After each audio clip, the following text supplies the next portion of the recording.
Hello friends, नमस्ते। कैसे हैं आप सब? तो मैंने अपनी शॉर्ट वीडियो में जो कहानी थी मुक्त का यश, उसके बारे में बता चुकी हूँ। लेकिन मैं फिर भी बताती हूँ कि जब हम कोई कहानी पढ़ते हैं तो उसमें जितने भी कैरेक्टर्स होते हैं उनका नाम होता है। लेकिन जो आज ये कहानी मैं आप लोगों को सुना रही हूँ, ये कहानी का नाम है मुक्त का यश। और इसमें कैरेक्टर्स का नाम नहीं, तो एक नाम मैं ही दिए दे रही हूँ, सलीम साहब। बात उन दिनों की है जब जिला के अधिकारी वो काम के साथ साथ उनको इतिहासों में बहुत रुचि थी और कविताओं की बहुत रुचि थी। एक दिन सलीम साहब के पास उनका भेजा हुआ खत आता है और उसमें लिखा रहता है कि आपको हम अपने बंगले में बुलाते हैं, अगर आपके पास टाइम हो तो आप हमारे बंगले में आइए।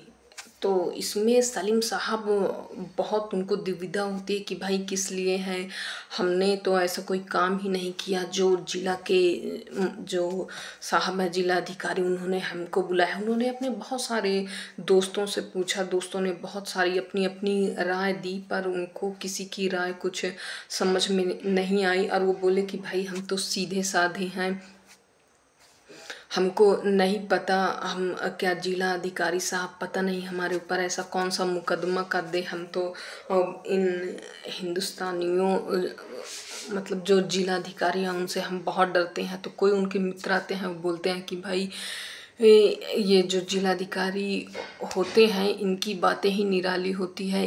अब मैंने सुना है कि एक बार ये गए अपने ससुराल, वहाँ पे इनकी औरत बोली कि हम अपने माता पिता के साथ रहना चाहते हैं। वो वहाँ से ऐसे ही चले आए रुष्ट होके और दूसरे दिन मुकदमा दर्ज कर दिए। बेचारे बूढ़े ससुर अपनी बेटी को भागते हुए लेके आए, तब जाके जिलाधिकारी साहब माने। ऐसा है, वो सलीम साहब और डर जाते हैं।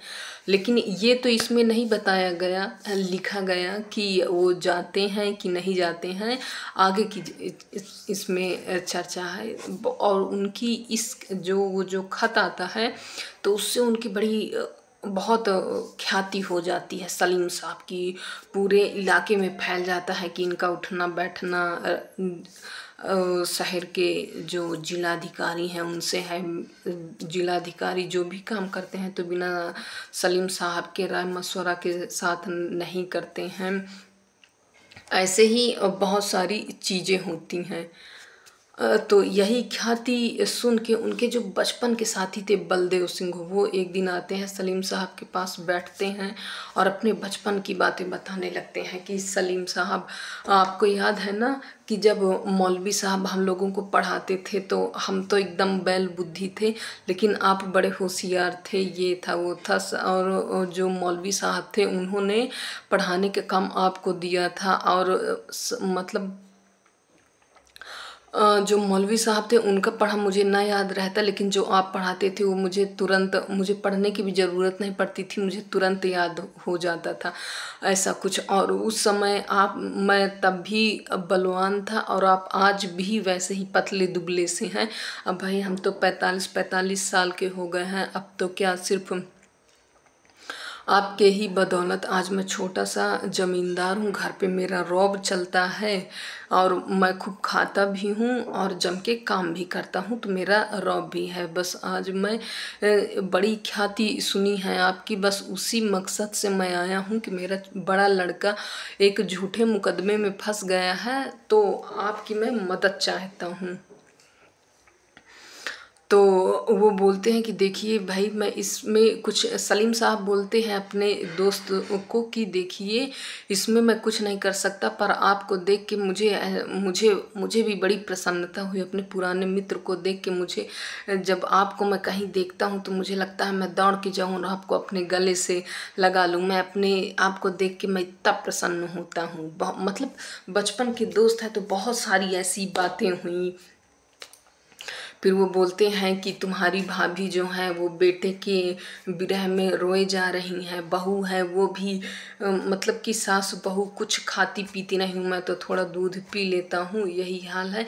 मैं बड़ी उम्मीद लेके तुम्हारे मतलब सामने आया हूँ और तुम मेरी मदद कर दो। तो सलीम साहब बोलते हैं कि देखिए ये कानूनी मसला है और इसमें मैं कुछ कर नहीं सकता हूँ, लेकिन मैं ठीक है, मैं जिला अधिकारी साहब से मैं बात करूँगा। लेकिन सलीम साहब अंदर ही अंदर बड़े दुखी हो रहे थे कि मैं अपने बचपन के साथी से कैसे झूठ बोलूं कि मेरा भाई उनसे कोई ऐसा नहीं है। उन्होंने सिर्फ ऐसे एक खत भेजा था और बाकी उनसे मेरा कोई तालमेल नहीं है या ऐसे कुछ। लेकिन अपने दोस्त का मन रखने के लिए वो बोल देते हैं कि चलिए ठीक है, मैं जिलाधिकारी साहब से बात करूँगा। कुछ दिनों बाद सलीम साहब भूल जाते हैं और वो मन में सोच ही रहे थे कि मैं नहीं जाऊंगा, क्योंकि मुझे ये मुक्त का जो यश है मुझे ये नहीं चाहिए। वो सलीम साहब बड़े ही ईमानदार व्यक्ति रहते हैं अपने जीवन में। गरीब थे लेकिन ईमानदार थे वो मुक्त का यश वो लेना नहीं चाहते थे। तो 3-4 दिन बाद वो भूल ही गए इस चीज़ को। तो लगभग 10-15 दिन के बाद एक मतलब उनके मित्र आते हैं बलवंत सिंह, और उनका वही नौजवान लड़का जो झूठे मुकदमे में फंस गया था, और वो जाते हैं। उनका लड़का सलीम साहब के पैर छूता है और बहुत गुणगान गाता है सलीम साहब का कि अगर आप नहीं होते, मतलब पिताजी आपकी बड़ी तारीफ़ करते हैं कि अगर हमारे मित्र ना होते तो तुम नहीं आते हो। हमारे ही सामने दरोगा जिला अधिकारी साहब ने दरोगा जी को खूब फटकार लगाई कि तुम ये रईस लोगों को और ईमानदार लोगों को झूठे केस में फंसाते हो। दोबारा अगर तुमने ये किया तो तुमको मैं बर्खास्त कर दूंगा ड्यूटी से, ये है वो है, बहुत ऐसी तरीके बातें। तो अब सलीम साहब से रहा ना गया, उन्होंने अपने मित्र से आखिर बोल ही दिया कि देखो, मेरा जिलाधिकारी साहब से ऐसा कोई उनके साथ उठना बैठना मेरा नहीं है, मैंने तुम्हारा दिल रखने के लिए ये बातें बोल दिया था। उन्होंने 3-4 बार बोला, लेकिन मित्र तो ठहरे मित्र, वो मान ही ना रहे। और उनको लग रहा था कि बस हमारे मित्र ने जाके जिलाधिकारी साहब से बात किया तो सलीम साहब के लिए बहुत सारा उपहार लाते हैं।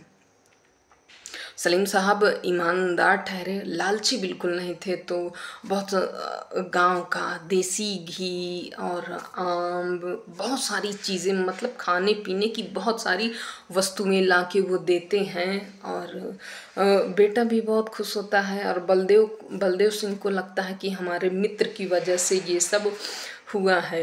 लेकिन सलीम साहब हैं कि वो मना किए जाते हैं कि भाई मेरा ऐसा कुछ नहीं है, ना मेरा जिला अधिकारी साहब से ना उठना है ना बैठना है, मुझे तो पता ही नहीं है, मैंने कभी उनसे मुलाकात नहीं की, बस एक बार चिट्ठी आई थी, ये मुक्त का यश मुझे नहीं चाहिए।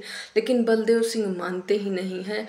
अंततः सलीम साहब भी बोलते हैं चलो ठीक है भाई, मैंने ही किया, हाँ मेरे ही कहने पे ये सब है। और उनके दोस्त अपना लड़का लेके चले जाते हैं। तो कहानी यही है। मिलते हैं तब तक के लिए नेक्स्ट वीडियो पे। आई होप आप सबको मेरी ये कहानी पसंद आई होगी मेरे द्वारा। Bye bye.